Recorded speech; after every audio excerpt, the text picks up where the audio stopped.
అయితే నేను వెళ్తున్నాను, కానీ రక్షణ మార్గం పొందాలంటే బాప్తిసం తీర్చుకోవాలి. ఇప్పుడు నాకు అనిపించింది కాబట్టి చిన్న వయసు నుంచి మేమందరం మా తల్లిదండ్రులు అందరం మేమందరం అది నాకు బాప్తిసం తీర్చుకోవాలనే ఆలోచన కానీ తీర్చుకోవాలని ఎవరైనా కానీ నాకు ఎప్పుడూ చెప్పలేదు. అయినను ఇంకా నేను నాకు ఎలా ఉంటున్నానో ఎలా తిరిగినా అలాగే ఉంటూ ఉన్నాను. అందరికి వెళ్తున్నారు, పనులు వెళ్తున్నారు, కుటుంబాన్ని చూసుకుంటున్నారు. కానీ రక్షణ మార్గం బాప్తిసం తీర్చుకోవాలని నాకు ఎప్పుడు కనిపించలేదు. మా ఊర్లో సంఘం కట్టి మొదటి ప్రత్యక్ష సంఘాన్ని చర్చి ప్రత్యక్ష జరుగుతుంది. సేవకులందరూ వచ్చారు. సేవకులందరూ వచ్చి మందిరాన్ని ఓపెన్ తీసుకుంటారు. అమ్మ, మీరు ఎవరైనా బాప్తిసం తీర్చుకోవాలి అని అనుకుంటే మీరు ప్రార్థన చేసుకొని మీ మనసులో దేవుడు మీకు అంగీకారం ఇస్తే మీరు లేచి నిలబడండి అని చెప్తారు. నాకు బాప్తిసం తీర్చుకోవాలి అన్న ఆలోచన లేదు కాబట్టి ఎన్నో 2-3 సంవత్సరాల నుంచి మా ఊర్లో మందిరం పనులు జరుగుతున్నాయి కాబట్టి అదే మొదటి రోజు మందిరం ప్రత్యక్ష అందరూ వచ్చారు. మేమందరం మా బంధువుల్ని అందరినీ పిలుచుకొని ఘనంగా మేము మా మందిర ప్రత్యక్ష జరుపుకుంటున్నాం. నాకైతే తెలిసేది కాదు. రక్షణ మారు మనసు పొందిన వాళ్ళు మాత్రం వాళ్ళు ఎలా వెళ్తున్నారంటే తెల్లని వస్త్రాలతో వాళ్ళ మీద ఎలాంటి అలంకరణ లేదు. కానీ నేను మాత్రం వాళ్ళని చూస్తూ ఉండేదాన్ని, కానీ అది ఆ అలంకరణ నాకు నా మనసులో ఉండేది. నేను మాత్రం మీరు ఎందుకు ఇలా వెళ్తున్నారో ఏమో లే అనేసి నేను చూసేదాన్ని కానీ మనసులో తీసుకునేదాన్ని కానీ. నేను ఆ రోజు ఎలా వెళ్ళానంటే ఒక పెళ్లికి వెళ్తే ఎలా వెళ్తాను, నేను ఒక మంచి చీర కట్టుకొని 2-3 నోర్లు పూలు పెట్టుకొని అలంకరణగా వెళ్ళాను. అయితే ఇంకా సేవకులు అందరూ వచ్చారు, కానీ రక్షణ మారు మనసు తీసుకుని బాప్తిసం తీసుకున్న వాళ్ళు ప్రత్యేకంగా ఉన్నారు, తీసుకున్న వాళ్ళు ఒక ప్రత్యేకంగా ఉన్నారు. ఇంకా అప్పుడు మీరు రక్షణ మారు మనసు పొందాలి అని అనుకున్న వాళ్ళు, బాప్తిసం తీర్చుకోవాలి అనుకున్న వాళ్ళు, దేవుడు మీ మనసులో ఆ ఆలోచన మీకు వస్తే, దేవుడు మీతో మాట్లాడితే, మీ హృదయంలో ఆ ఆలోచన ఉంటే మీరు లేచి నిలబడండి అన్నప్పుడు ఇక నేను ఏమి ప్రార్థన చేసుకోవాలి. ఆయన పాస్టర్ గారు మాట్లాడుతూ ఉన్నారు బలిపీఠం మీద. ఇక నేను లేచి నిలబడ్డప్పుడు వాళ్ళు ముందు సిద్ధపాటు కలిగి ఉన్నారు కాబట్టి వాళ్ళు ఏమాత్రం కూడా అలంకరణ లేకుండా ఎలా వచ్చారంటే బాప్తిసానికి తెల్లని వస్త్రాలతో వాళ్ళు ఏ అలంకరణ లేకుండా వచ్చారు. నేను ఏమాత్రం సిద్ధపాటు లేదు కాబట్టి నేను లేచి వాళ్ళ ముందు నిలబడ్డప్పుడు వాళ్ళని చూసి నాకే ఏదో తెలియని, అందరూ తెలిసిన వాళ్ళే, మా బంధువులు, మాకు తెలిసిన వాళ్ళ ఊర్లో నాతో పాటు పడుకొచ్చి నాతో మాట్లాడే వాళ్ళు.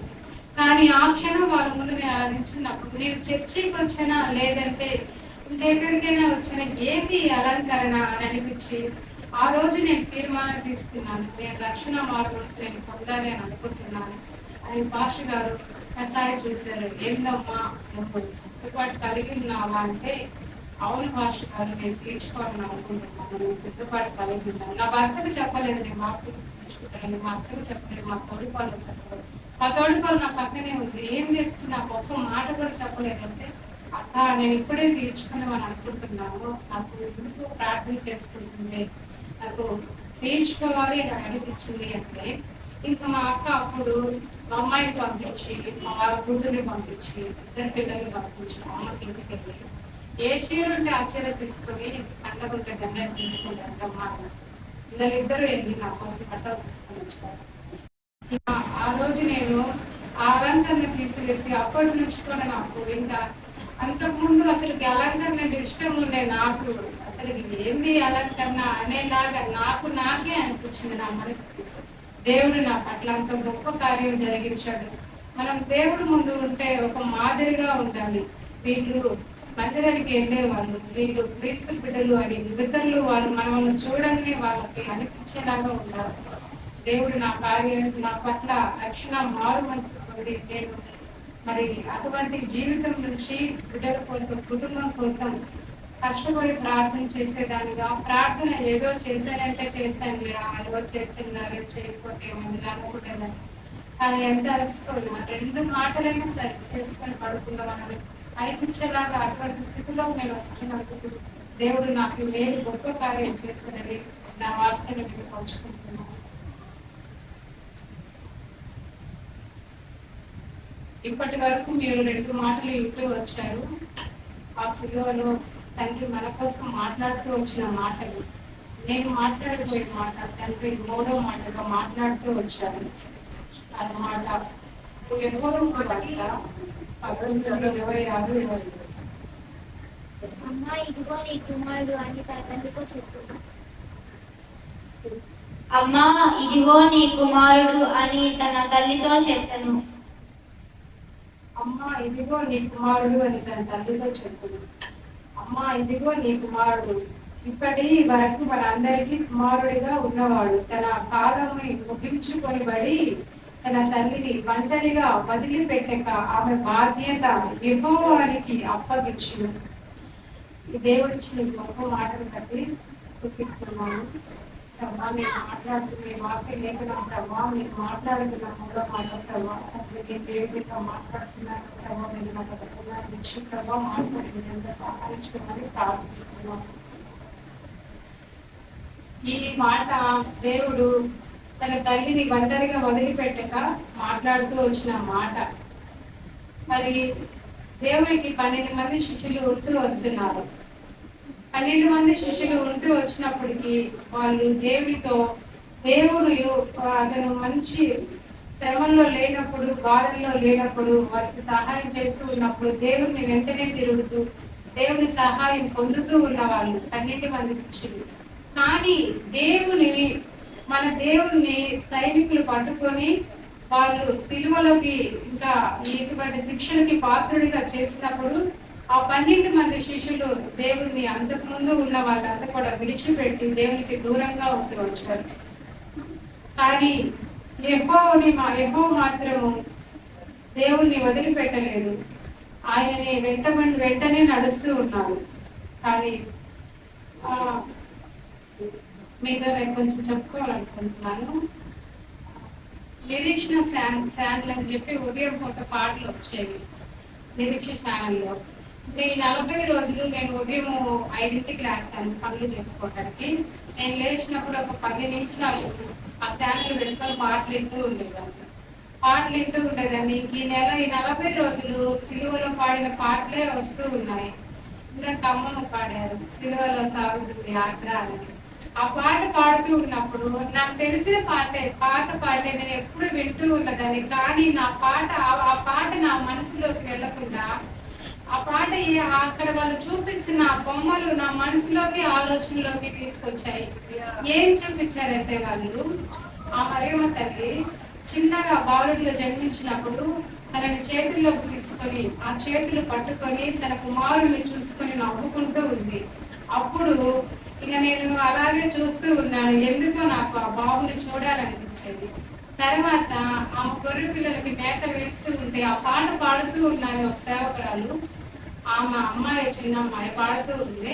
కానీ ఇదంతా ఆ పాటలో వాళ్ళు ఒక వీడియో లాగా వేస్తూ వచ్చారు.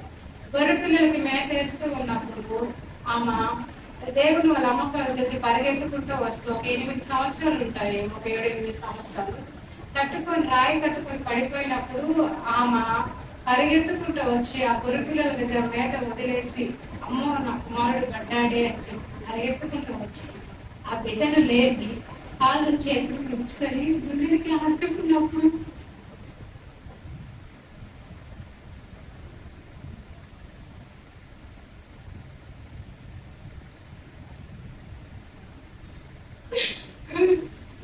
హత్తుకున్నప్పుడు తల్లి ఆ బిడ్డని చూసి నా బిడ్డకి ఎక్కడ దెబ్బలు తగిలాయో అని ఆ గుండెకి హత్తుకుంటూ ఉంది. కానీ విలువలో ఆ తల్లి ఆ బిడ్డని చూపిస్తూ వస్తున్నారు. ఆయన అటువంటి స్థితిలో ఉండి కూడా ఆ దెబ్బలు ఆ గాయాలు ఉన్నప్పుడు కూడా చిన్నగా అతని కళ్ళు లేపి కిందకి చూసినప్పుడు కాలుగా తన తల్లి ఏడుస్తూ ఒంటరిగా ఉంది. అక్కడ తన ప్రియ స్నేహితుడైన ఎవ్వరిని పట్టుకొని ఆలుకొని ఏడుస్తూ ఉంది. అప్పుడు తన తల్లిని చూసి ఆ తల్లి ఒంటరిగా ఉంటుంది లేను అని తన స్నేహితుడికి అప్పగిస్తూ వచ్చు.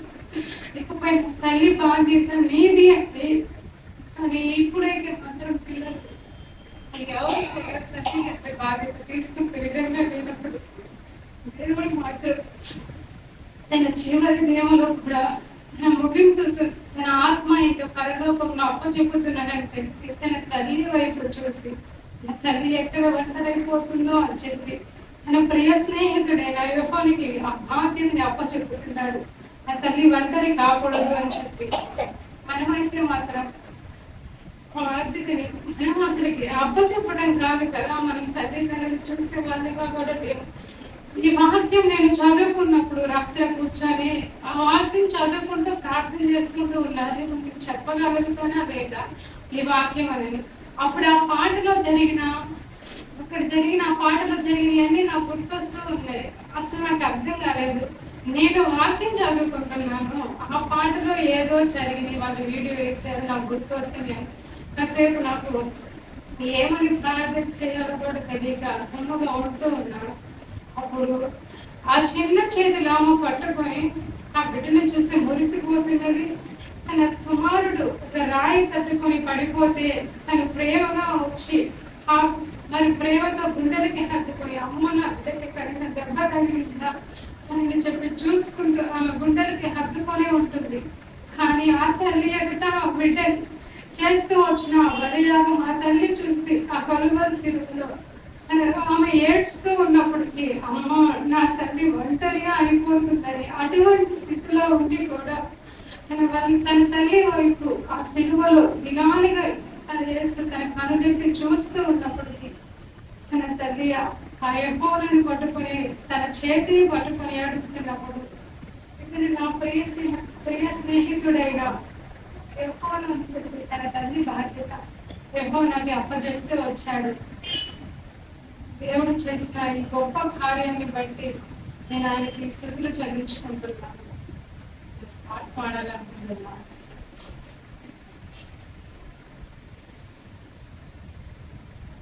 పాట ఎందుకు పాడుతున్నానంటే నిజంగా నేను అటువంటి స్థితి నుంచి ఇలా నిలువబడి దేవుని గురించి మాట్లాడుతూ మీ అందరికీ ఇలా వాక్యం చెప్తున్నానంటే నిజంగా దేవుడు నాకు ఇచ్చిన ఈ గొప్ప మేలును బట్టి నేను ఈ పాట పాడుతూ వస్తున్నాను. ఏ పాటిదాననయా నన్నెంతగా హెచ్చించితివి, నేనెంతటి దాననయా నాపై కృప చూపితివి. ఏ పాటిదాననయా నన్నెంతగా హెచ్చించితివి, నేనెంతటి దాననయా నాపై కృప చూపితివి. నా దోషము భరించి నా పాపము క్షమించి నన్ను నీగా మార్చుటకు కలువరిలో మరణించి ప్రేమించే ప్రేమాయుడా నీ ప్రేమకు పరిమితులేవి. కృప చూప కృపగల దేవా నీ కృపకు సాటి ఈ పాటిదాననయా నన్నెంతగా హెచ్చించితివి, నేనెంతటి దాననయా నాపై కృప చూపితివి. నమస్కార కరలిలో కన్నీటిలో ఎలలో నా తోడు నిలిచావు, సంస్కార కరలిలో కన్నీటిలో ఎలలో నా తోడు నిలిచావు, అందరూ నన్ను విడచిన నన్ను విడువని యేసయ్యా, విడువను ఎడబాయని నా తోడై నిలిచావా. ప్రేమించే ప్రేమామయుడా నీ ప్రేమకు పరిమితులేవి. కృప చూప కృపగల దేవా నీ కృపకు సాటి ఏ పాటిదాననయా నన్నెంతగా హెచ్చించితివి, నేనెంతటి దాననయా నాపై కృప చూపితివి.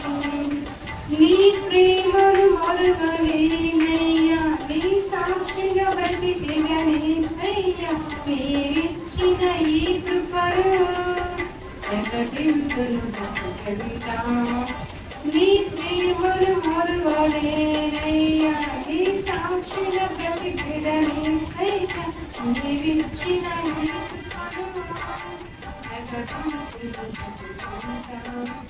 నీవిచ్చిన జీవముపై స్తోత్రము యేసయ్యా నీవిచ్చిన జీవముపై స్తోత్రము యేసయ్యా ప్రేమించే ప్రేమమయుడా ఈ ప్రేమకు పరిమితులేవి